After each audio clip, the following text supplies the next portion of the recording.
Hello viewers, welcome to நிறைய சமைக்கலாம். வாங்க இன்னைக்கு முட்டை குருமா எப்படி செய்யலான்னு பார்க்கலாம். முதல்ல இதுக்கு தேவையான மசாலாவை ரெடி பண்ணிக்கலாம். ஒரு மிக்சி ஜார் எடுத்துக்கலாம். இதில் ஒரு 25 சின்ன வெங்காயம், 1 இன்ச் இஞ்சி, கொஞ்சமாக பூண்டு, கொஞ்சம் கொத்தமல்லி தழை, 1/4 டீஸ்பூன் மிளகு, 1/4 டீஸ்பூன் சீரகம், 1/4 டீஸ்பூன் சோம்பு,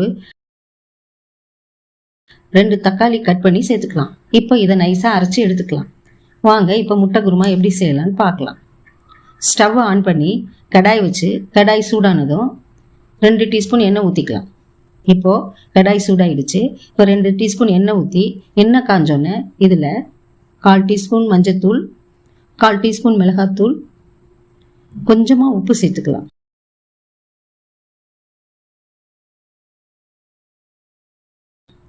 இப்போ இதில் 5 முட்டை பாயில் பண்ணி வச்சுருக்கேன்.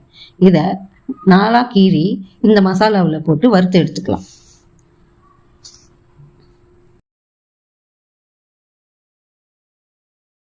இப்போ அதே கடாயில் பிரிஞ்சி இலை, பட்டை, கிராம்பு, ஏலக்காய் போட்டு பொரிஞ்சோடனே 2 பெரிய வெங்காயத்தை பொடிசாக கட் பண்ணி வச்சுருக்கேன். அதையும் சேர்த்து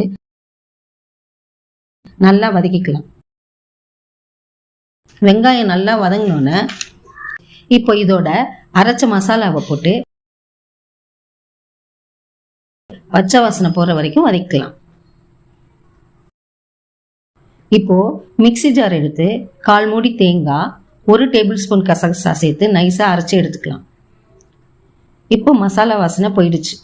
இதில் 1/2 டீஸ்பூன் மிளகாத்தூள், 1/4 டீஸ்பூன் காஷ்மீரி தூள், 2 டீஸ்பூன் தனியாத்தூள் சேர்த்து பச்சை வாசனை போகிற வரைக்கும் வதக்கிக்கலாம். இந்த ஸ்டேஜில் இதுக்கு தேவையான உப்பையும் சேர்த்துக்கலாம். இது கொஞ்சம் நல்லா வதங்கினோன்னே இந்த கிரேவிக்கு தேவையான அளவு தண்ணி சேர்த்து நல்லா கொதிக்க விட்டுறலாம். இப்போ நல்லா கொதி வந்துருச்சு. இப்போ இதில் நம்ம அரைச்சி வச்சிருந்த தேங்காய் விழுதையும் சேர்த்து 5 நிமிஷம் கொதிக்க விடலாம். இப்போ குருமா நல்லா கொதி வந்துடுச்சு. இப்போ இதில் முட்டையை சேர்த்துக்கலாம். முட்டை சேர்த்தோன்னே ரொம்ப நேரம் கொதிக்க வைக்கணும்னு அவசியம் இல்லை. ஒரு 2 நிமிஷம் கொதிச்சா போதும். இப்போது 2 நிமிஷம் ஆயிடுச்சு. முட்டை குருமா ரெடி ஆயிடுச்சு.